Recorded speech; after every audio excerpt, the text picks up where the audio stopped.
నమస్తే, welcome to big TV. నేను మీ గౌతమి. అయితే ప్రెజెంట్ మలక్పేటలో కూడా ఒక దారుణమైన ఘటన అంటే చాలా లేట్‌గా వెలుగులోకి వచ్చిందనే చెప్పుకోవాలి.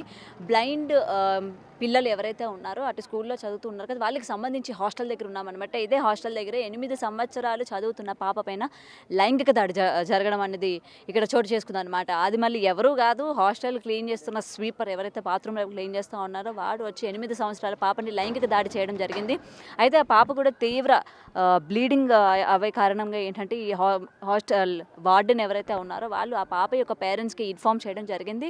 ఆ పాప యొక్క పేరెంట్స్‌కి ఇన్ఫార్మ్ చేయగానే వాళ్ళు వచ్చి అంటే మొత్తం కూడా ఇక్కడ కప్పిపుచ్చడానికి, లేకపోతే ఇట్లాంటి విషయాలు బయటికి తెలిస్తే వాళ్ళ హాస్టల్‌కి ఎటువంటి నేమ్ వస్తుంది, గుడ్ విల్ పోతుంది అని చెప్పి దీన్ని లోపలే మొత్తం కూడా క్లియర్ చేసే ప్రయత్నం అయితే చేశారు. అండ్ ఆ పేరెంట్స్ కూడా ఏంటంటే ఆ పాపని ఊరు తీసుకెళ్ళిపోవడం జరిగింది. అసలు ఎందుకని తీవ్రంగా బ్లీడ్ అవుతా ఉంది, ఏం జరిగింది ఏంటి అని చెప్పి నీలోఫర్ హాస్పిటల్‌కి షిఫ్ట్ చేసిన తర్వాత అక్కడ పరిశీలనలని తెలిసిన విషయం ఏంటంటే ఆ పాప మీద లైంగిక దాడి జరిగిందన్న విషయం అప్పుడు వెలుగులోకి వచ్చింది. వెంటనే వాళ్ళు వార్డెన్ ఇక్కడికి హాస్టల్ పైన వచ్చి వార్డెన్‌ని ప్రశ్నించగా అప్పుడు నిజాలు ఏంటన్న విషయాలు అయితే తెలిసినాయి. అయితే ఇప్పుడు మనం ఏంటంటే ప్రెజెంట్ లొకేషన్ దగ్గరే ఉన్నాము. ఇక్కడ కొంతమంది ఉన్నారు. అసలు ఏం జరిగింది ఏంటి, వాడిని అదుపులోకి తీసుకున్నారా లేదా, పాప పరిస్థితి కూడా ఎలా ఉంది ఏంటి అన్న విషయాలు అయితే పూర్తిగా తెలుసుకుందాం. నమస్తే అండి. నమస్తే అండి. అయితే అసలు ఆ పాప విషయానికి వస్తే ఎలా తెలిసింది, మీ వరకు ఎలా వచ్చింది ఏంటి, ఇప్పుడు హాస్టల్ వార్డెన్స్ ఎవరైతే ఉన్నారో వాళ్ళు ఏం చెప్తున్నారు, ఎందుకని దీన్ని బయటికి తీసుకొచ్చే ప్రయత్నం ఎందుకని చేయలేదు? మేము సింగిరెడ్డి స్వర్ణలత అండి. నేను ఎక్స్ కార్పొరేటర్ని. ఇదంతా అప్పుడు నేనే చూసుకునేదాన్ని. నేను కార్పొరేటర్ ఉన్నప్పుడు. ఇట్లాంటి సంఘటనలు ఇంతవరకు మాత్రం ఇక్కడ ఏం జరగలేదు. ఏదైనా ఫుడ్ విషయంలా జరిగినాయి కానీ ఇట్లాంటి సంఘటనలు అయితే ఇప్పటి వరకు రాలేదు. మరి ఒక అబ్బాయిని పెట్టారంట. మరి అబ్బాయిని పెట్టడము, ఈ బ్లైండ్ పిల్లలు మళ్ళీ గర్ల్స్ వాళ్ళని పెట్టడం మాత్రం చాలా తప్పు. అది కూడా యంగ్ పిల్లగా 25 ఇయర్స్ అంట. అది కూడా నాకు నిన్న నైట్ తెలిసింది. తెలిసిన తర్వాత నేను ఆర్డీఓ మేడంకి ఫోన్ చేశాను, విజయలక్ష్మి మేడంకి, ఏంటి సంఘటన ఏంటి అనేది. మళ్ళీ పాత టీచర్లు ఉన్నారు, వాళ్ళకు కూడా ఫోన్ చేశాను, ఏమైంది అసలు ఏం జరిగింది, ఇట్లాంటి సంఘటనలు మనకి ఇంతవరకు కూడా జరగలేదు, ఏంటి ప్రాబ్లం అన్నప్పుడు, మేడం మాకు కూడా చాలా బాధ అవుతుంది. పాత స్టాఫ్ అంటే 8, 9, 11 ఇయర్స్ వరకు ఉన్నారు. వాళ్ళు ఎంత ప్రాణంగా చూసుకునే వాళ్ళంటే టీచర్ కానీ వార్డెన్ కానీ పిల్లల్ని కన్న పిల్లలాగా చూసుకున్నారు. నేనే చాలా ఆశ్చర్యపోయేదాన్ని వచ్చినప్పుడు కూడా. మేడం మీరు చాలా బాగా కేర్ తీసుకుంటున్నారు, పాత స్టాఫ్ చాలా బాగుంది. ఏమైందంటే పాత స్టాఫ్ అందరూ ఒకటేసారి ట్రాన్స్ఫర్ అయిపోయారు. కొందరు ఉంటే పాత స్టాఫ్ ఉంటే కొంచెం పాత స్టాఫ్ని చూసి కొత్త వాళ్ళు నేర్చుకుంటారు. కొత్తగా వచ్చిన వాళ్ళకు అంత ఎఫెక్షన్ ఉందో లేదో నాకు తెలియదు కానీ పాత స్టాఫ్ అంతా చాలా బాగుండేది. ఇక్కడ హాస్టల్లో కూడా ఏజ్ వరకు ఉంటారు మేడం పిల్లలు? 10th క్లాస్ వరకు ఇక్కడ ఉంటారు. 10th తర్వాత పిల్లలు వేరే కాలేజీకి అలా డివైడ్ అయిపోతారు. కానీ ఉన్నప్పుడు మాత్రం చాలా బాగుంది. మాకు ఈ బ్లైండ్ హాస్టల్ అంటే మాకు చాలా అనుబంధం ఉంది. ఈ బ్లైండ్ పిల్లలతో కానీ ఈ హాస్టల్తో స్కూల్తో మాకు చాలా అనుబంధం ఉంది. మేము అప్పటి నుంచి కూడా మా హస్బెండ్ టైం నుంచి కూడా మేము వీళ్ళని బాగా కేర్ టేక్ చేసేవాళ్ళం. వీళ్ళకి ఏమైనా కావాలంటే తీసుకొచ్చేవాళ్ళము. మా హస్బెండ్ని వీళ్ళు మేనమామ అని పిలిచేవారు. ఆయన చనిపోయిన తర్వాత కూడా మేము బాగా కేర్ తీసుకున్నాం. పిల్లలకి ఎగ్జామ్ రాపియాలంటే మేము బస్సులు పెట్టేవాళ్ళము. బ్యూటీషియన్ ఏమన్నా కావాలంటే తను వచ్చి చేసేది. పిల్లలకు మంత్లీ వచ్చి కటింగ్ చేసేది. ఈమె వచ్చి చేసేది. అంటే మేము పర్సనల్గా ఇంట్రెస్ట్ తీసుకొని చేసేవాళ్ళం. మాకు ఎవరు చెప్పేవాళ్ళు కాదు. మా పిల్లలకు బర్త్డేలైనా మేము ఇక్కడే వచ్చి చేసేవాళ్ళం. మళ్ళీ ఇప్పుడు ఆయన చనిపోయిన రోజు కూడా ఏదన్నా ఉంటే బర్త్డే కూడా మేము ఇక్కడికి వచ్చి పండ్లు బిస్కెట్లు అవి పంచుతాం. ఎక్కడికి వెళ్ళకుండా మాకు ఇదో దీంతో ఉన్న అనుబంధం వల్ల మేము ఇక్కడికి వస్తూ ఉంటాం. పిల్లలకి ఏ చిన్న విషయమైనా మేము తట్టుకోలేమన్నట్టు. మరి అసలు ఇది మీకు నిన్న నైట్ తెలిసింది నాకు. ఎన్ని రోజులైంది, ఇప్పుడు లేట్గా వచ్చింది, మరి వార్డెన్ ప్రశ్నించారా ఎందుకని? వార్డెన్ విజయలక్ష్మి మేడం అడిగినప్పుడు తను సస్పెండ్ చేశారని చెప్పారు. సస్పెండ్ చేశారు, తను లేదు. ఇంతకుముందు ఉన్న వార్డెన్లు బాగుండేవాళ్ళు. పాపం ఆమె 8 ఇయర్స్ పాప బాలికను, ఆమెను ఎట్లా చేయబుద్ధి అయిందో. ఆమె కండ్లు ఉండవు, పిల్లలకు సరిగ్గా కనిపించదు, కొందరికైతే అసలే ఉండదు. చిన్న పిల్ల, ఆ పిల్లకి ఏం తెలుసని మళ్ళీ విపరీతంగా బ్లీడింగ్ అవుతుండేనంట పాపకు బ్లీడింగ్ అవుతుంటే తీసుకెళ్ళిపోయారంట. వీళ్ళు తెలియకుండా వార్డెన్ దాచిపెట్టి పంపించిందంట. పంపించిన తర్వాత అక్కడ వాళ్ళు చిన్న హాస్పిటల్ ఏదో చూపెడితే కూడా బ్లీడింగ్ ఆగకపోతే మళ్ళీ ఇక్కడ తీసుకొచ్చి హైదరాబాద్ తీసుకొచ్చి నిమ్స్లో ఇక్కడ చూపెట్టారట. అయినా బ్లీడింగ్ ఆగట్లేదంట. మళ్ళీ వాళ్ళు ఇదేదో రేప్ జరిగిందని చెప్పి వాళ్ళు పోలీస్ కంప్లైంట్ ఇచ్చారు. వాళ్ళు ఇస్తే కానీ తెలియలేదు, బయటికి రాలేదు. హాస్పిటల్ వాళ్ళు ఇస్తే కానీ ఇది వెలుగులోకి రాలేదు. వెలుగులోకి వచ్చినాక ఇంకా అందరూ ధర్నాలు చేయడము, దివ్యాంగులు ఇంకా వాళ్ళ తట్టుకోలేరు కదా ఎవరైనా. కానీ ఇట్లాంటి ఇంత అన్యాయం జరిగిన తర్వాత కూడా ఆ వార్డెను ఒక స్టాండ్ తీసుకొని అరే అభంశుభం తెలియని పిల్లలు కదా, కళ్ళు లేని పిల్లలు, వాళ్ళకి ఆధారం వీళ్ళే కదా, ఇంకా వార్డెన్సే కదా, ప్రతిదీ కూడా చూసుకోవాల్సింది వాళ్ళే కదా.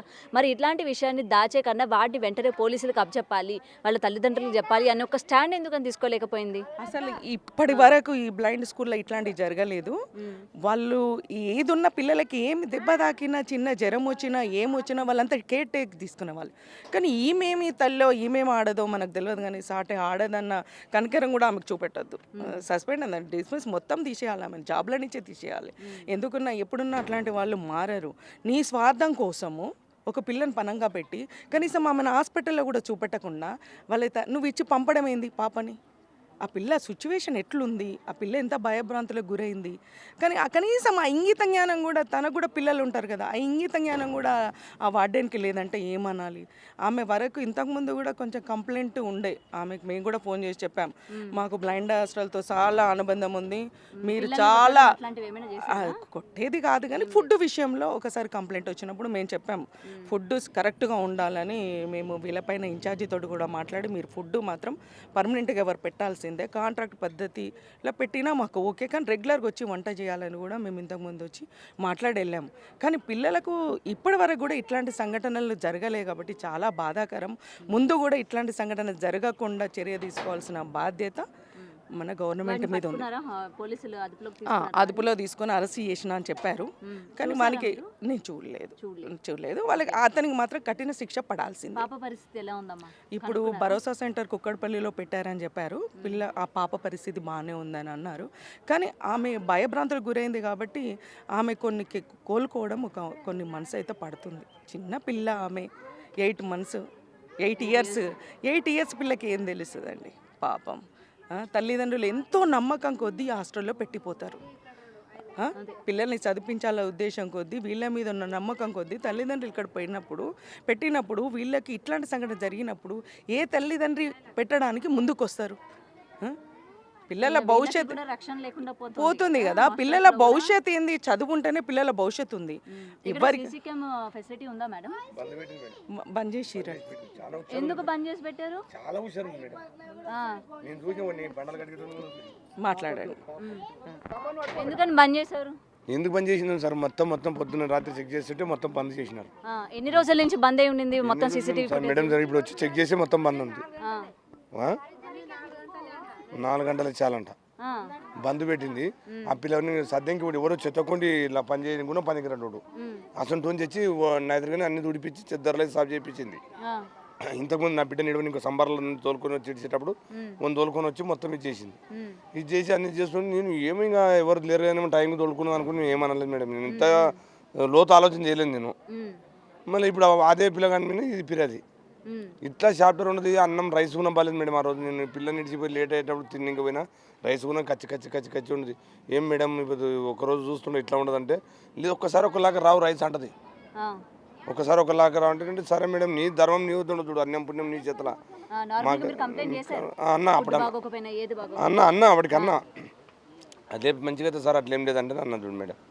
మరి ఈ సంఘటన జరిగిన తర్వాత ఆమెని మీరు కలవడం కానీ ఏమైనా చేశారా? ఇట్లా అవుతుంది మరి మిగిలిన ఆడపిల్లలకు కూడా భరోసా ఏంటి మరి ఇక్కడ? ఇప్పుడు అక్కడ జరిగిన తల్లిదండ్రులు వాళ్ళ పిల్లల తల్లిదండ్రులు అయితే జరిగిన పిల్లల తల్లిదండ్రులు ఏమవుతుండ్రో ఇట్లా మీ పాపకి జరిగినట్లనే నాకు జరిగినట్లనే కదా, మీరు అందరూ రావాలి మన మీటింగ్ కావాలంటే ఇప్పుడు అచానక్ వచ్చినాం. ఈ రోజు వచ్చినాం మేడం మేమందరం పొద్దున్నుంటి ఇవే నడిచినాయి. ఇప్పుడు కలెక్టర్ సార్ వచ్చి మొత్తం సలహా చేసినాం కదా ఒక్కటో లెక్కనే ఇప్పుడు తప్ప బయలైపోయినారు. ఇప్పుడు పిల్లలు బెదిరిందని మేము పోతాం, ఒక 4 రోజులు తాళం పడితే కొత్త సాలంటారని బెదురుకుంటున్నారు. భయపడ్డారు మేడం. ఇప్పుడు ఎవరికైనా కళ్ళు కానీ పిల్లలు ఆ పిల్లలు ఒక్కొక్క మాట్లాడితే కళ్ళు నేడుతున్నాయి మేడం మాకు. చిన్న పిల్లని అట్లా చేసి ఏంటంటే కళ్ళు కానవి నువ్వు ఎట్లా ఓడుకుంటుకొని లోపలికి అని అదే అమ్మకు ఉండాలి కదా మేడం. ఇదే కొన్ని ఆఫీసులోనే ఉంటుంది. నీవు ఇప్పుడు నన్ను రా బాబు అంటేనే కదా నేను వచ్చి బయటకు బాధ్యత వచ్చింది. నీ తురుగు నుంచి మేము బేకైతే నాటకం మాటపడితే మొత్తం అన్ని చేసింది నీ చెప్తూనే ఉండదు కదా.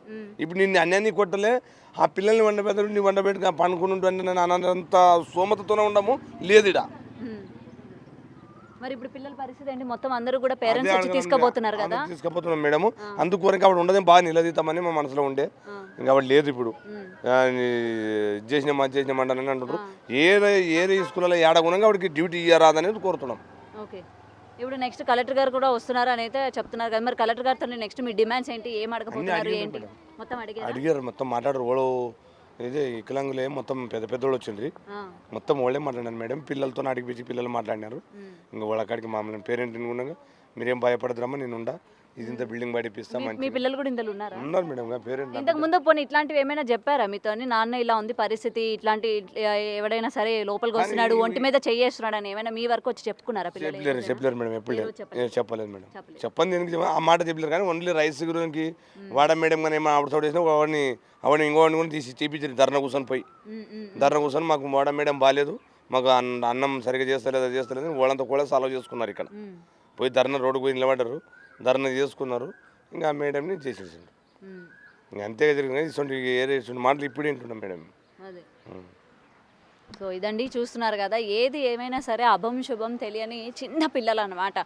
కళ్ళు లేని పిల్లలు, అసలు ఆ పిల్లల్ని చూస్తే ఎట్లా వాడికి చేయాలనిపించిందో కూడా నిజంగా తెలియని పరిస్థితి. చూస్తున్నారు కదా, మొత్తం చిన్నపిల్లలందరూ కూడా వాళ్ళ భయభ్రాంతులు అయిపోయారనమాట. నిజంగానే ఉంటుంది, ఆ వాడు చేసిన వాడికి ఏమో 25 సంవత్సరాలు అంట. మొత్తం ఇక్కడ ఏంటంటే స్వీపర్ పని చేస్తూ ఉంటాడు, చెత్త ఎత్తుతూ ఉంటాడు. వార్డెన్ అనుమతి లేకుండానే లోపలికి వస్తాడా చెప్పండి. ఇక్కడ ఎక్కడ కూడా సీసీటీవీ ఫుటేజ్ మొత్తం కూడా ఆఫ్లో ఉన్నట్టు కూడా తెలుస్తుంది. పేరెంట్స్ అందరూ కూడా మొత్తం ఆ డీటెయిల్స్, అంటే వాడు ఎట్లా వచ్చాడు, ఎప్పటి నుండి వస్తున్నారని సీసీటీవీ ఫుటేజ్ చెక్ చేస్తామని చెప్పి చూడ్డానికి అడిగినా సరే లేవు అనమాట. అంటే సీసీటీవీ మొత్తం కూడా ఆఫ్ చేసి పెట్టుకున్న పరిస్థితులు. వాడు ఏంటంటే ఇక్కడ మొత్తం స్వీపింగ్ పని చేస్తూ ఉంటాడు, మొత్తం లోపల అంతా కూడా చెత్తది ఎత్తుతూ ఉంటాడు. అయితే ఇక్కడ క్లియర్గా ఏంటంటే వార్డెన్ నిర్లక్ష్యం అని కూడా ఇక్కడ చాలా క్లియర్గా చెప్పుకోవచ్చు. మొత్తం సీసీటీవీ ఫుటేజ్ అంతా ఆఫ్ చేసి మొత్తం ఆవిడ అనుమతితోనే ఇతను ఇంత రాద్ధాంతం చేశాడనేది తెలుస్తుంది. ఏదైనా సరే ఇంత ఇన్సిడెంట్ జరిగేటప్పుడు ఆవిడ కూడా ఒక ఆడపిల్లే కదా, ఒక ఆడదే కదా, ఇంతమంది ఆడపిల్లల్ని చూసుకోమని చెప్పి కాపలాగా పెట్టినప్పుడు ఏం చేస్తుంది ఆమె నాకు అర్థం కాదు. కానీ పైన అధికారులు కూడా ఏం చేస్తూ ఉన్నారు, ఈ విషయమే కాకుండా ఇక్కడ ఫుడ్ విషయంలో కూడా ఏంటంటే చాలాసార్లు ఈ పిల్లలందరూ కూడా వాళ్ళ పేరెంట్స్కి కంప్లైంట్ చేయడం కూడా జరిగిందంట. ఫుడ్ బాగోదని, సరిగ్గా పెట్టరని, సరిగ్గా చూసుకోరని కూడా చెప్పినా ఆ పేరెంట్స్ వచ్చి ఆ వార్డెన్కి చెప్పినా సరే ఆ వార్డెన్ ఏ మాత్రం కూడా యాక్షన్ తీసుకోకుండా చాలా రెక్లెస్గా ఆన్సర్స్ ఇవ్వడం, చాలా నిర్లక్ష్యంగా ఉండడం కూడా ఇక్కడ ఈమె పరిస్థితి ఇట్లా ఉందని అయితే ఇక్కడ మనకి కమిషనర్ అలాగే కొంతమంది పేరెంట్స్ మాటల్లో కూడా విన్నాం కదా. చూస్తున్నారు కదా, అండ్ మొత్తం లొకాలిటీ కూడా ఎట్లా ఉందో చూడండి. మొత్తం కూడా ఏంటంటే ఎవరు కూడా ఇంత లోపలికి వచ్చి అంటే జనసంచారం లేని ఏరియాస్ అంటూ ఉంటారు కదా, అలా ఉందన్నమాట ఈ ఏరియా మొత్తం కూడా. అయితే మొత్తం ఇగోండి హాస్టల్ కూడా చూడండి ఎట్లా ఉందో, మొత్తం పాడుపడిపోయిన హాస్టల్ ఇలా ఉంది. మరి లోపల రూమ్స్ అవన్నీ ఎలా ఉన్నాయి ఏంటో మనకంటే తెలియదు, ఎందుకంటే లోపలికి వెళ్ళలేదు. మొత్తం చిన్నపిల్లలు ఉన్నారు, వాళ్ళని మేము కెమెరాలు చూపించకూడదు కాబట్టి నేను లోపలికి అయితే వెళ్ళి విజువల్స్ అవి తీసుకునే ప్రయత్నం అయితే చేయట్లేదు. అసలు చిన్నపిల్లలు అభంశుభం తెలియని పిల్లలు వాళ్ళ మాటలు కానీ వింటూ ఉంటే నిజంగా కన్నీరు తెప్పించేటట్టుంది. అంటే మొత్తం కూడా ఈ 8 సంవత్సరాలు అసలు ఈ రోజుకి ఎందుకని ఇట్లా లైంగిక దాడులు చాలా దారుణంగా పెరిగిపోతున్నాయి. మొత్తం అందరు ఆడపిల్లల్ని నెలలు పిల్లలు, చిన్నపిల్లలు, పెద్దవాళ్ళు అని తేడా లేకుండా ప్రతి ఒక్క ఏజ్ లిమిట్ కూడా లేకుండా ప్రతి ఒక్కరిపైన ఇట్లా లైంగిక దాడులు అన్నవి చేస్తూ ఉన్నారనమాట. మరి దీని మీద ఎటువంటి యాక్షన్ తీసుకుంటారో ఆల్రెడీ కలెక్టర్ గారు దీని మీద ఈ మొత్తం కూడా ఈ విషయం అంతా కలెక్టర్ వరకు వెళ్ళడం జరిగిందంట. అండ్ కలెక్టర్ గారు కూడా వచ్చి తగిన యాక్షన్ తీసుకుంటారు. అండ్ ఈ వార్డెన్ ఎవరైతే ఉన్నారో ఆవిడని సస్పెండ్ చేసినట్టు కూడా తెలుస్తోంది. అండ్ కొత్త వాళ్ళని తీసుకొచ్చి రిక్రూట్ చేసుకుంటారని కూడా తెలుస్తోంది. మరి దీనికి సంబంధించి ఇప్పుడు ఆ పాప పరిస్థితి ఆల్రెడీ ట్రీట్మెంట్ జరుగుతోంది. అండ్ పాప పరిస్థితి ఎలా ఉంది ఏంటి అని అడిగాము. పాప కూడా బాగానే ఉంది అని చెప్తున్నారు. అయినా సరే మానసికంగా తను కోలుకోవడానికి చాలా టైం పడుతుంది. ఎందుకంటే ఆల్రెడీ వాళ్ళు ఏంటంటే ఇటువంటి డిజాబుల్ అని మనం అనకూడదు, కానీ ఆల్రెడీ ఈ వైకల్యంతో ఉంటారు. దానికి తోడు ఇట్లాంటివన్నీ జరిగేటప్పుడు వాళ్ళ మానసిక పరిస్థితి ఎలా ఉండబోతుంది, వాళ్ళు అసలు త్వరగా ఎలా రాగలుగుతారు ఏంటని కూడా ఇక్కడ ఒక క్వశ్చన్ మార్క్లో మారిందనమాట. ఏది ఏమైనా సరే ఇలాంటి సిచ్యువేషన్స్ నుంచి పిల్లలు త్వరగా బయటికి రావాలి. అండ్ పేరెంట్స్ కూడా చాలా జాగ్రత్తగా వహించాల్సిన టైం అనమాట. రోజులు అసలు బాగాలేదనే చెప్పుకోవచ్చు. ఏ రోజు ఎప్పుడు ఏ నిమిషం ఏం జరుగుతుందో కూడా చెప్పలేని పరిస్థితి అనమాట. అండ్ మరి కొంతమంది అయితే సోషల్ యాక్టివిస్టులు కూడా ఇక్కడికి అయితే వచ్చారు దీనికి సంబంధించి మాట్లాడాలి అని చెప్పి. వాళ్ళతో కూడా మాట్లాడి లోపల ఏం జరిగింది ఏంటి, వార్డెన్ పరిస్థితి ఏంటి, మొత్తం రూమ్స్ అవన్నీ కూడా ఎలా ఉన్నాయి, ఫ్యాకల్టీ మొత్తం ఎలా ఉంది, వాళ్ళ బెడ్స్ కానీ వాళ్ళ యొక్క ఫెసిలిటీస్ కానీ ఎలా ఉన్నాయి ఏంటి అని అయితే క్లియర్గా తెలుసుకుందాం. అయితే లోపలికి వెళ్ళి మొత్తం కూడా పిల్లలతోని పేరెంట్స్తో మొత్తం మాట్లాడి రావడం అయితే జరిగింది. ప్రజెంట్ మనతో పాటు సోషల్ యాక్టివిస్ట్ కృష్ణకుమార్ గారు కూడా ఇక్కడే ఉన్నారు. మేడంతో కూడా మాట్లాడదాం. మేడం, ఇట్లాంటి సిచ్యువేషన్స్ మనం ఎప్పుడు కూడా మాట్లాడుకుంటూ ఉంటాము. మీ వంతు సాయంగా మీరు దగ్గరికి వెళ్ళి వాళ్ళ తరపున ఏదో ఒక సాయం చేస్తూ ఉన్నారు. ఈ లోపలికి వెళ్ళిన తర్వాత మీకు ఆ పరిసరాలు అన్నీ కూడా ఎట్లా అనిపించింది ఏంటి, వార్డెన్ కూడా లేనట్టు మనకు తెలుస్తోంది, పిల్లలతో మాట్లాడే కూడా ఏమనిపించింది మేడం? అంటే ఇప్పుడు వీళ్ళు ఏమనుకుంటున్నారంటే ఒక బెడ్ ఇచ్చేసాము, స్కూలుకు పంపిస్తున్నాము, ఫుడ్ పెడుతున్నాము, ఇంతే అనుకుంటున్నారు. కానీ వీళ్ళు స్పెషల్లీ ఛాలెంజ్డ్ చిల్డ్రన్, అంటే స్పెషల్లీ ఛాలెంజ్డ్ చిల్డ్రన్కి స్పెషల్ నీడ్స్ ఉంటాయి. ఆ నీడ్స్ ఫుల్ఫిల్ చేయని కాడికి వాళ్ళని ఇక్కడ హాస్టల్కి తీసుకొచ్చి పెట్టి ఏంటి లాభం? ఇవాళ ఈ ఘటన జరిగింది, 7వ తారీఖు జరిగింది. ఇది ఇప్పటికీ వెలుగులోకి వచ్చింది. ఈ 2-3 రోజుల నుంచి అది కూడా ఏంటి, మా ఉమెన్ అండ్ ట్రాన్స్జెండర్ జాక్ పూనుకొని వాకాటి కరుణ్ గారిని వెళ్ళి కలిసిన తర్వాత మొత్తం కదిలింది యంత్రాంగం అంతా. అంతకుముందు లేదు. అంతకుముందు వార్డెన్ ఏం చెప్తే అది పోలీసులు కూడా నమ్మలేదు. మరి ఈ పరిస్థితుల్లో ఒక పాప ఈ విధంగా చెప్తుంది అన్నప్పుడు ఆ పాప దగ్గర నుంచి ఇన్ఫర్మేషన్ తీసుకునే అవసరం మీకుంది. ఆ వచ్చిన ఇన్ఫర్మేషన్ బట్టి యాక్షన్ తీసుకోవాల్సిన అవసరం కూడా ఉంది. మీరు ఏం చేశారు, చాలా సింపుల్గా పాప మెచ్యూర్ అయిపోయిందని చెప్పి వాళ్ళ అమ్మ వాళ్ళకి పిలిచి పంపించి ఆ తర్వాత వాళ్ళు అడిగితే కూడా మీరు పొంతలేని సమాధానాలు చెప్పి చాలా వంకర టింకరగా మాట్లాడారు. ఇప్పటికే ఆ వార్డెను అదే విధంగా మాట్లాడుతుంది. సరే, నిన్న మా జేఏసీ వాళ్ళు వెళ్ళి వాకాటి కరుణ గారిని సెక్రటేరియట్లో కలిసి తర్వాత ఆమెని సస్పెండ్ చేశారు. సస్పెండ్ చేసిన వెంటనే ప్రభుత్వాలు ఏం చేయాలి అంటే, మీరు అన్నీ కంటి తుడుపు చర్యలు చేస్తారు అనేది ఇప్పుడు అర్థమైంది. ఇప్పుడు వార్డెన్ రూమ్కి తాళం పెట్టుంది. ఇప్పుడు ఇంత పెద్ద బిల్డింగ్లో వంట చేసేవాళ్ళు తప్పితే, గేట్ కీపర్ తప్పితే, నైట్ వాచ్మెన్ తప్పితే ఎవ్వరు లేరు. ఇప్పుడు తల్లిదండ్రులు ఈ సంగతులు తెలిసి ఒక్కొక్కళ్ళు వచ్చి భయాందోళనకు గురైపోయి పిల్లల్ని తీసుకెళ్ళిపోతామంటున్నారు. దూర ప్రాంతాల నుంచి వచ్చిన వాళ్ళు వెంటనే మేము వెళ్తే కదా చీకటి అవ్వకుండా వెళ్తాము అంటున్నారు. అలాంటప్పుడు ఇక్కడ కూర్చొని ఈ పేరెంటు, ఈ పిల్లలకు సంబంధించిన పేరెంటేనా వచ్చింది కాదు అని క్రాస్ ఎగ్జామిన్ చేసుకొని వెరిఫై చేసుకొని వాళ్ళకిచ్చి వారం రోజులు సెలవులు ప్రకటించి, ఈ వారం రోజుల్లో ఇక్కడ సరిదిద్దాల్సినవి సరిదిద్ది కొంచెం కొత్త వార్డెన్ని వేసి ఇలా చేయాల్సిన, అంటే ఇది పద్ధతి ప్రకారం జరగాల్సిన విషయం. కానీ ఎవరికి పుట్టిన బిడ్డ ఎక్కెక్కేడ్చిన అన్నట్లు ఈ అందబాలికల సంగతి మాకేంట్లే పట్టేది అన్నట్లుగా చేశారు. ఇప్పుడు వార్డెన్ లేదు ఇక్కడ. ఇప్పుడు మధ్యాహ్నం తల్లిదండ్రులు చాలామంది వచ్చారు. ఆ తల్లిదండ్రులు వచ్చారని ఎక్కువ ఫుడ్ ఏం చేయకపోయేసరికి ఏమైంది, అంతా సర్దుకుని తినేసరికి పిల్లలంతా ఆకలి అంటున్నారు. సరికి మా జేఏసీ మెంబర్స్గా బిస్కెట్స్, అరటిపళ్ళు తెప్పించి ఇచ్చాము. అయితే ఇది మేం చేయాల్సిన పని కాదు, మేము చూడలేక చేశాము. కానీ ప్రభుత్వం ఏం చేస్తుంది, అసలు ప్రభుత్వానికి పడుతుందా లేదా అనేది ప్రశ్న. ఇప్పుడు ఆ పాప అసలు ఇక్కడ భద్రతా వైఫల్యాలు చాలా ప్రస్ఫుటంగా కనిపిస్తున్నాయి. సీసీ కెమెరాలు పేరుకున్నాయి, అవి పనిచేయట్లేదు. లైట్లు లేవు బయట, ఇప్పుడు స్ట్రీట్ లైట్లు లేవు, లోపల లైట్లు. అంటే వీళ్ళ ఉద్దేశం ఏంటంటే వాళ్ళకి ఎలాగో కళ్ళు కనపడవు, లైట్లు ఉంటే ఏంటి లైట్లు లేకపోతే ఏంటి అని వీళ్ళ ఉద్దేశమా, లేకపోతే వీళ్ళు ప్రభుత్వం మీద ఆధారపడి ఉన్నారు, వీళ్ళకి మాత్రం చేయాల్సిన అవసరం ఏంటి అనే, ఏంటి అసలు వీళ్ళ ఉద్దేశం, ఈ నిర్లక్ష్యానికి కారణం ఏంటి తెలియాలి. ఇప్పుడు మా తెలంగాణ అనుకుని తెలంగాణ తెచ్చుకుందాక నిద్రపోలేదు. ఆ తెలంగాణ వచ్చిన తెలంగాణని ఈయనగాసి నక్కలపాలు చేశారు. ఇప్పుడు వచ్చిన ప్రభుత్వం అయినా సరే అసలు ఏమీ శ్రద్ధ తీసుకోకపోతే ఎట్లా అసలు? ఇప్పుడు బిల్డింగ్ చూస్తే కూడా చాలా పాడుపడిపోయి ఉంది. దీన్ని కొంచెం రెనోవేషన్ చేసుకోవచ్చు. పిల్లలు ఒక 70 మంది పిల్లలు చక్కగా చదువుకుని వాళ్ళు జీవితాల్లో స్థిరపడతారు, వాళ్ళకి ఎంత వైకల్యం ఉన్నప్పటికీ కూడా. మరి అలాంటి పిల్లల్ని ఇప్పుడు ఇంత భయంలో ఉన్నారు ఆ పిల్లలు. ఏంటి మరి మీరు ఇంటికి వెళ్ళిపోతారా, మీ అమ్మా నాన్న వస్తే అంటే, ఆ పాప చిన్న పాప కదా, ఆ పాపకి ఏమైందో మాకు తెలియాలి, ఆ పాపకి ఎలా ఉందో తెలిసేదాకా మేము వెళ్ళము, ఇలా మాట్లాడే పిల్లలు కొంతమంది ఉన్నారు. కొంతమంది ఏమో తల్లిదండ్రులు వచ్చారు ఇంతే చాలని చెప్పి ఇంటికి వెళ్ళిపోవాలని, ఇలా రకరకాలుగా ఉన్నారు పిల్లలందరూ. ఏది ఏమైనా అందరి మనసుల్లో ఉన్నది ఏంటి అంటే, ఆ పాపకి అన్యాయం జరిగింది, ఆ పాప బాధపడుతుంది, ఏం అన్యాయం జరిగింది కూడా తెలిసేంత వయసు లేదు వాళ్ళకి, ఆ పాపకి ఏదో అయ్యింది, ఆ పాప ఇబ్బంది పడుతోంది అనేది మటుకు అర్థమైంది వాళ్ళకి. పైగా ఇలా పరామర్శించే వాళ్ళు వస్తే కూడా వాళ్ళకి అమ్మో ఇంకేం జరిగిపోద్దో అనే ఒక భయంలో ఉన్నారు. ఇప్పుడు ఆదిలాబాదులో తల్లిదండ్రులు ఉన్న పిల్లలు కూడా ఉన్నారు. అసలు ఈ హాస్టల్లో చేర్చే అవసరం ఉన్న తల్లిదండ్రులు వాళ్ళు చేసే పనులు మానుకుని గబగబా వచ్చి ఈ పిల్లల్ని తీసుకెళ్ళగలిగే ఆర్థిక పరిస్థితి కూడా వాళ్ళకు ఉంటుందని చెప్పలేము. ఆ రాగలిగే వెసులుబాటు కూడా ఉంటుందని అనలేము. మరి అలాంటప్పుడు ఇక్కడ వేరే ఏ హాస్టల్లోనైనా ఉన్న ఒక వార్డెన్ తీసుకొచ్చి ఇక్కడ ఈ పరిస్థితులు చక్కబెట్టే వరకు ఉండి, ఇప్పుడు వెళ్ళిపోయే పిల్లల్ని వెళ్ళనివ్వండి ఒక వారం రోజుల పాటు.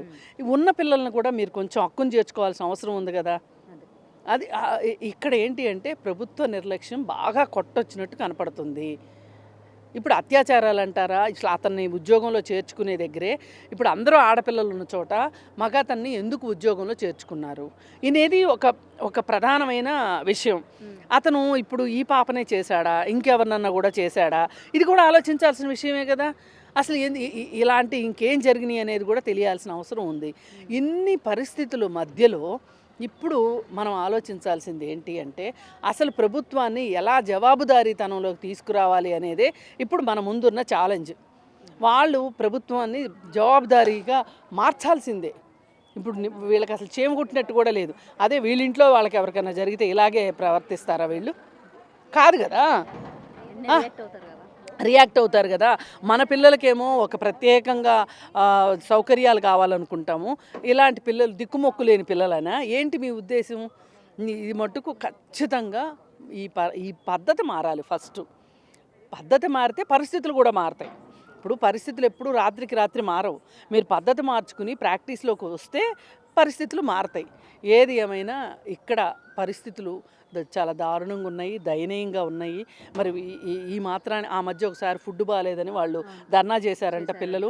అప్పుడు వార్డెన్ని మార్చి ఈ వార్డెన్ వేశారు. ఈ వార్డెన్ కూడా చాలా బాధ్యతారాహిత్యంగా ఉంది. ఇదేదో తేలవలసిన అవసరం ఉంది. సో ఇదండి ఏదైనా సరే కలెక్టరు 5 గంటలకు ఫోన్ చేస్తే 6 గంటలకు కలెక్టర్ వస్తానని చెప్పారు. ఇప్పుడు టైం ఎంత అయింది? 7 అవుతుంది. కలెక్టరు రాలేదు. కలెక్టర్ తాలూకు ఒక బాధ్యత గల మనిషి రాలేదు. ఇప్పుడు ఈ పిల్లల్ని తీసుకొని తల్లిదండ్రులు వెళ్ళిపోతున్నారు. ఎవరికి చెప్పి వెళ్తున్నారు వీళ్ళు? ఇప్పుడు ఎవరో ఒక రెస్పాన్సిబుల్ పర్సన్కి చెప్పి కదా వాళ్ళు తీసుకెళ్ళాలి. అలాంటి పరిస్థితి లేకోకుండా చేశారు. ఇట్లయితే ఎట్లా అసలు? అందుకని ఖచ్చితంగా ఇప్పుడు దీనికి ఎవరు బాధ్యత వహిస్తారు? కలెక్టర్ బాధ్యత వహిస్తాడా, ఎవరు బాధ్యత వహిస్తాడు అనేది మటుకు ఆలోచించాలి. అసలు ఇప్పుడు ఆ వాకాటి కరుణ గారు నిన్న స్పందించినట్టుగా కనిపించారు, కానీ ఏదో పెదాల మీద పప్పలు బండించినట్టుంది తప్పితే పని అయితే జరగలేదు.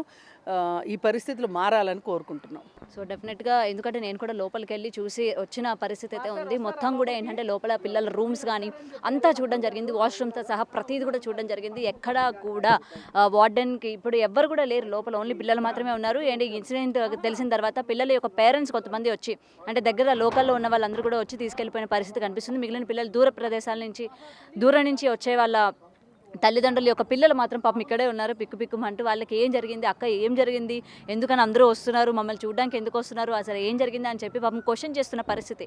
అసలు వాళ్ళకి ఏమీ కూడా తెలియదు అండ్ మొత్తం కూడా భయంతో ఉన్నారనమాట. అండ్ ప్రభుత్వం ఏదైనా సరే ఇప్పటి వరకు ఏంటంటే ప్రభుత్వం వరకు దీన్ని తీసుకెళ్ళలేదని అయితే అనుకుంటున్నాం. సో డెఫినెట్గా ఈ యొక్క ఇన్సిడెంట్ని ప్రభుత్వం వరకు తీసుకెళ్ళాలి. మొత్తం చూస్తున్నారు కదా, ఇది హాస్టల్ అంటారు దీన్ని. చూడండి ఒకసారి ఎలా ఉందో, మొత్తం కూడా పాడుపడిపోయి చూడండి. మొత్తం కూడా ఎక్కడ కూడా ఇప్పటి వరకు 7 అవుతుంది టైం, ఎక్కడ కూడా లైట్ల ఫెసిలిటీ కూడా లేదు. అండ్ మొత్తం కూడా లైట్లు కూడా చూడండి, స్ట్రీట్ లైట్స్ లేవు, సీసీ కెమెరాస్ లేవు. సో ఈ పిల్లల బాధ్యత డెఫినెట్గా ప్రభుత్వం వహించాలి. డెఫినెట్గా దీని మీద ప్రభుత్వం స్పందించాలి. అండ్ దీనికి సంబంధించి ఎవరైనా కానీ ఎమ్మెల్యేలు ఉన్న ఎవరున్నా సరే వెంటనే వచ్చి తగిన చర్యలు తీసుకోవాలి. మిగిలిన పిల్లలందరినీ కూడా వాళ్ళ యొక్క పేరెంట్స్కి భద్రతగా అప్పగించాలి. అలాగే ఇక్కడ కొత్త వార్డెన్ వేయించాలి. ఇంకొకటి ఏంటంటే ఇక్కడ ఫెసిలిటీస్ ఎవరైతే సెక్యూరిటీ దగ్గర నుంచి మొత్తం కూడా లేడీస్ని పెట్టే ప్రయత్నం చేయాలి. అండ్ వాష్రూమ్స్, చెత్తవెత్తే వాళ్ళు, స్వీపర్స్ అందరూ కూడా లేడీసే ఉండాలని అయితే డెఫినెట్గా ఇక్కడ డిమాండ్ చేస్తున్న పరిస్థితి అనమాట. అండ్ మొత్తం బిల్డింగ్ని కూడా ఏంటంటే ఐదర్ పెయింటింగ్ చేయడమో లేకపోతే రినోవేషన్ చేయడమో, మొత్తం ఎలా ఉంది పరిస్థితి ఏంటి, పిల్లలు సౌకర్యంగా ఉన్నారా లేదా, వాళ్ళ ఫుడ్ ఎలా ఉంది అన్న కూడా ఒక్కసారి వచ్చి మొత్తం కూడా ఒక ఏకాగ్రతగా చూసి ఒక యాక్షన్ తీసుకోవాలని అయితే కోరుకుందాం. అండ్ ఇక్కడ సార్తో మాట్లాడదాం. సార్ పేరు చెప్పండి. నా పేరు గంగారాం. నేను ప్రభుత్వంలో కౌన్సిలింగ్ అండ్ రిహాబిలిటేషన్ ఆఫీసర్గా చేశాను. తర్వాత మేనేజర్గా రిటైర్డ్ అయ్యాను. ఈ హాస్టల్ యాక్చువల్గా మా కృషి వల్ల, ముఖ్యంగా నా కృషి వల్ల ఈ హాస్టల్ వచ్చింది. అప్పుడు మన ఆంధ్రప్రదేశ్లో హాస్టల్స్ లేకుండేది. గోపాల శాస్త్రి రీజన్ డైరెక్టర్కు మేము ఈ అమ్మాయిలకు హాస్టల్ ఉండాలని చెప్పేసి ఎన్నో ప్రోగ్రామ్స్, ఎంతో ఇప్పుడు అంబిక గారు కూడా వచ్చారు. ఆవిడ మా తరఫున నిలబడి ఆ రోజుల్లో చాలా ఫైట్ చేస్తే ఇలాంటి హాస్టల్ ఒకటి ఏర్పడింది. ఇప్పుడు ఈ హాస్టల్లో చాలామంది చదువుకొని చాలా ఉద్యోగాలు వచ్చాయి. బాగా లా చదివిన వాళ్ళు ఉన్నారు, బాగా మంచిగా చదువుకున్న వాళ్ళు ఉన్నారు, టీచర్స్ అయ్యారు, లెక్చరర్స్ అయ్యారు. కానీ దురాదృష్టం ఏంటంటే ఇంత క్రితమే ఒక కేసు జరిగింది. ఒక 5 సంవత్సరాలు అవుతుంది అనుకుంటా, నేను 2-3 సంవత్సరాలు. అప్పుడు ఇంకొక వార్డన్ ఉంది. ఆ కేసును ఇట్లాగే వీళ్ళు నీరు కార్చేశారు. ఆ కేసు కూడా అక్కడ ఇదే స్కూల్లో జరిగింది. ఇక్కడ ప్రాబ్లం ఏమొచ్చిందంటే స్కూల్ ఏమో ఎడ్యుకేషన్ డిపార్ట్మెంటు, హాస్టల్ ఏమో డిజేబుల్ డిపార్ట్మెంట్లో ఉన్నాయి. సో దీనివల్ల ఒకరి మీద ఒకరు చెప్పుకుంటూ ఇవన్నీ చేస్తున్నారు. ఇప్పుడు మొన్న జరిగింది ఏంటంటే 7వ తారీఖున జరిగితే 20వ తారీఖు వరకు వాళ్ళ దృష్టికి తీసుకురాలేదు. మన దృష్టికి వచ్చిన తర్వాత చాలా మ్యాటర్స్ దాచిపెడుతున్నారు. మీకు తెలుసో తెలియదో, according to the supreme court guidelines ఒకరికి మనం పరీక్ష చేయాలంటే, మెడికల్ ఎగ్జామ్ చేయాలంటే వాళ్ళ తల్లిదండ్రులు మైనర్స్ అయితే తల్లిదండ్రులు అది కంపల్సరీ తీసుకోవాలి. లేదు అంటే పిల్లలు అది వాళ్ళు మాకు పరీక్ష చెయ్యమని వాళ్ళు ఇస్తే తప్ప వాళ్ళు చేయడానికి ఉంటుంది. వీళ్ళు ఎవరండి యాక్చువల్గా సరే అమ్మాయికి జరిగింది, అమ్మాయిని చేశారు. అమ్మాయితో పాటు ఇంకొక ముగ్గురిని కూడా వాళ్ళు మెడికల్ చెకప్కు పంపించారు. అది ఎందుకు పంపించారు? అది అకార్డింగ్ టు కోర్ట్ అది దట్ ఈస్ అటర్లీ రాంగ్. తర్వాత they constituted one committee that should B revoked immediately. అది ఏంటంటే జ్యుడిషియల్ చేత కమిటీ వేయించాలి, సంపూర్ణ దర్యాప్తు చేయాలి వీళ్లకు అందరికి. ఎందుకంటే ఎప్పుడు కూడా ఇక్కడ అది ఎవరు ఏఎన్ఎం చేసిన వాళ్ళను వార్డన్స్గా పెడుతున్నారు. వీళ్ళని ఎందుకు కూడా వీళ్ళకు సరి అయిన ప్రత్యేకంగా కల్పించాలి. స్పెషల్ హాస్టల్ అన్నప్పుడు వాళ్ళందరినీ కూడా ప్రభుత్వ ఉద్యోగులను సరిపోయేంత ఉద్యోగులను ఇక్కడ అపాయింట్ చేయాలి. ఎవరినో పెట్టేసి వార్డన్స్ వాళ్ళు రేపు ఈరోజు నువ్వు రారా బాబు, నువ్వు వచ్చి పని చేయి, నువ్వు రామ్మా నువ్వు ఇక్కడ పని చేయమని అంటే that is not correct way. వాళ్ళకే ఒక ఇది అప్రాప్రియేట్. మరి సీసీ క్యామ్స్ అన్ని కూడా ఎక్కడ కూడా పనిచేయని పరిస్థితి సార్. వీళ్ళు ఆల్రెడీ డిజేబుల్డ్ పీపుల్, మరి ఎప్పటికప్పుడు ఏం జరుగుతుంది ఏంటి అని చెప్పి చాలా జాగ్రత్తగా చూడవలసిన సిచ్యువేషన్ కదా ఇక్కడ. మరి సీసీ క్యామ్స్ గురించి కూడా ఎందుకని ఎవరు వచ్చి పట్టించుకోలేదు? రైట్ సీసీ కెమెరాల గురించి కూడా వాళ్ళు ఇప్పుడు మీకు అదే చెప్తా ఉన్నాను. 7వ తారీఖు జరిగిన కేసులో సీసీ కెమెరాల్లో ఉన్న మెసేజ్ను కూడా తీసివేసినారని మాకు వచ్చింది. అది డిస్ట్రాయ్ చేసేది, అది ఎక్కడ పోదు. That should B restored the matter and అది కరెక్ట్ చేయాలి. జ్యుడిషియల్ కమిటీ ఏంటంటే ఒక లీగల్ ఆఫీసర్తో కానీ జడ్జితో నేను ఆల్రెడీ ఇది పొద్దున్నే నేను వచ్చి ఇవన్నీ చూసిన తర్వాత నేను హైకోర్టు కూడా వెళ్ళాను. హైకోర్టు కూడా వెళ్ళిన తర్వాత ఇప్పుడు నేను ఇక్కడ నల్గొండ క్రాస్ రోడ్ కమిషనరేట్లో ఉన్నాను. మా అంబికక్క గారు ఆవిడ మాకు చాలా చాలా క్లోజ్, చిన్నప్పటి నుంచి మేము కలిసి చేసాం స్ట్రైకులు ఇవన్నీ. సో ఆవిడ కాల్ చేశారు, అందుకని నేను పరిగెత్తుకొని వచ్చాను. సో ఇప్పుడు మనం దీనికి ఊరుకోవద్దు అంటే ఒక preparatory work should be done by the. ఇప్పుడు మీలాంటి సోషల్ దీంట్లో ఉన్నవాళ్ళు కావచ్చు, యాక్టివిస్టులు కావచ్చు, వీళ్ళందరినీ ఆయన కమిటీ అంటే ఎవరిని వేస్తారండి? ఒక డైరెక్టరు, ఇంకో డైరెక్టరు, ఒక ఏడి, వాళ్ళు కంటి తుడుపుగా ఇంత క్రితం కూడా అలాగే వేసి తీసేశారు. ఆ అమ్మాయి పాపం పోయింది, చాలా పాపం. ఆ అమ్మాయి కోసం పాటుపడ్డ ఒక వార్డను బలి చేశారు. ఆ అమ్మాయి బలి చేసేదంటే ఆ వార్డన్కి ఇప్పటికి కూడా వాళ్ళు చెల్లించవలసిన ఇవి చెల్లించలేదు. ఎందుకంటే ఈ అమ్మాయికి హెల్ప్ చేసింది కనుక ఈమెకి ఇవ్వద్దని చెప్పేసి ఆ దుర్మార్గం చేశారు. సో ఇప్పుడు ఎవరిని బలి చేస్తున్నారు? అది ఎప్పుడు జరిగింది, ఎందుకు జరిగింది, ఎట్లా జరిగింది? ఇక్కడ ఎడ్యుకేషన్ వాళ్ళు ఉన్నారు, వీళ్ళు ఉన్నారు. ఒక నరేష్ వస్తున్నాడా, ఇంకా ఎల్లయ్య వస్తున్నాడా, మల్లయ్య వస్తున్నాడా, ఎవరు వస్తున్నారు? అది తీసుకోవాలి, అది లేదు.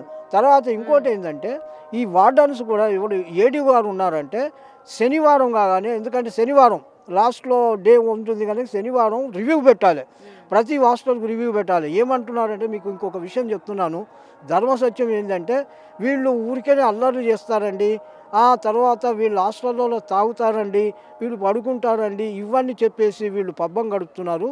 అది కరెక్ట్ కాదు. దర్యాప్తు చేసి సరి అయిన ప్రిపరేటర్ అంటే కరెక్ట్గా ఒక స్పెసిఫికేషన్స్, ఒక కట్టుబాట్లు తరగ్గా ఉంచి వీళ్ళకి కావాల్సినవి ప్రొవైడ్ చేసినట్లయితేనే కరెక్ట్ ఉంటుంది. ఇప్పుడు మీరు అప్రాపరేట్ చెప్పారు, లేడీస్ ఉన్నారు, లేడీస్ ప్రతి వర్క్ చేస్తున్నారు. What is the need of gent? That should be removed. That kind of decision it is not appropriative. నేను ఐ హ్యావ్ డన్. ఎందుకంటే మీరు గతంలో ఇంకొక శైలజ గారు నుండి ఐఏఎస్ ఉండే ఆవిడ కమిటీ వేస్తే ఐఎమ్ వన్ ఆఫ్ ద నా ఆధ్వర్యంలో కమిటీ వేశారు. ఓ పెద్ద బుక్కు ఎలా ఉండాలి, హాస్టల్స్ ఎలా ఉండాలి, పిల్లలకు అమ్మాయిలకు ఎలా ఉండాలి, అబ్బాయిలకు ఎలా ఉండాలి అనేది ఒక పెద్ద బుక్కు నేను దాంట్లో అప్పుడు రాసి ఇచ్చాను. అది గుట్టా దాఖలు చేస్తారు, పోయింది. కానీ ఇప్పుడు మనం ఏఐ అంటే ఒక కంప్యూటర్ యుగంలో ఉండి ఇంత భయంకరంగా కెమెరాస్ ఇవన్నీ ఉండి దాన్ని పని చేయకుండా చేసి ఇలాంటివి చేస్తున్నారు కనుక మనలాంటి సమాజం ముఖ్యంగా అందరు కదలాలి. ఇది ఒక అందుల కోసం అందులు కాదు, వికలాంగుల కోసం వికలాంగులు కాదు, అందరూ కదిలి దీన్ని అప్రాపరేట్ చేసి వాళ్ళకు సరి అయిన న్యాయం చేకూర్చాలి. Right. Thank you. Thank you sir. So ఇదండి పరిస్థితి. ఇగో ఒకసారి నేను మళ్ళీ మీకు ఒకసారి చూపించాలనుకుంటున్నాను. చూస్తున్నారు కదా మొత్తం విజువల్ చూడండి ఎట్లుందో. టైం ఇగో నేను చెప్పాను కదా ఇందాక ఆల్రెడీ ఇగోండి 7 అవుతుంది. ఎక్కడ కూడా ఇగోండి స్ట్రీట్ లైట్స్ లేవు. ఎక్కడ స్ట్రీట్ లైట్స్ ఇప్పటి వరకు ఆన్ అయిన దాఖలాలు లేవు. మేము ఏంటంటే మా కెమెరాస్ లైట్లు ఆన్ చేయడం బట్టి మీకు ఇట్లా వెళ్తురు కనిపిస్తుంది, కానీ ఎక్కడా కూడా ఇగోండి 7 అయింది, ఎక్కడ స్ట్రీట్ లైట్స్ లేవు. అండ్ లోపల హాస్టల్లో కూడా చూడండి ఎక్కడ ఆ మూల మాత్రమే లైట్ ఉండింది, ఎక్కడ సీసీ క్యామ్స్ లేవు, ఏమి లేవు. సో డెఫినెట్గా ఇట్లాంటి ఇన్సిడెంట్స్ మళ్ళీ జరగకుండా, హాస్టల్స్లోని మళ్ళీ ఇట్లాంటి ఇన్సిడెంట్స్ జరగకుండా, ఎందుకంటే ఆ పిల్లలు కూడా చెప్పుకోవడానికి ఎవరు లేరు, తోడు కూడా ఎవరు లేరు. పేరెంట్స్ కూడా ఎక్కడో ఉంటారు, కాబట్టి ఎవరికి చెప్పుకుంటారు? ఇక్కడ ఉన్న ఫ్యాకల్టీతోనే చెప్పుకుంటారు. సో డెఫినెట్గా ప్రభుత్వం తగిన చర్యలు తీసుకోవాలి. ఇది ప్రభుత్వం వరకు వెళ్ళాలి. అండ్ ఈ ఏరియాకి సంబంధించిన అటు ఎంపీలు కానీ లేకపోతే ఎమ్మెల్యేలు కానీ ఎవరైనా సరే వెంటనే లీడ్ తీసుకొని వీళ్ళకంటూ ఒక ఆధారం చూపించాలని అయితే డెఫినెట్గా కోరుకుంటున్నాం. అండ్ ఇక్కడ లైట్ మొత్తం కూడా సీసీటీవీ ఫుటేజ్ కూడా మొత్తం క్లోజ్ అయిపోయింది. మొత్తం కూడా సీసీటీవీ ఫుటేజ్ పెట్టాలి. అండ్ స్ట్రీట్ లైట్స్ కూడా త్వరగా వేయించాలని అయితే మీడియా పరంగా డెఫినెట్గా నేనైతే కోరుకుంటున్నాను అనమాట. సో తగిన చర్యలు తీసుకోండి. మళ్ళీ ఇటువంటి పిల్లలు బలవ్వకుండా చూడాలని అయితే డెఫినెట్గా కోరుకుంటున్నాను. Cameraman Lakshminath, Gautami reporting, Hyderabad. For more videos like this, subscribe Big TV channel.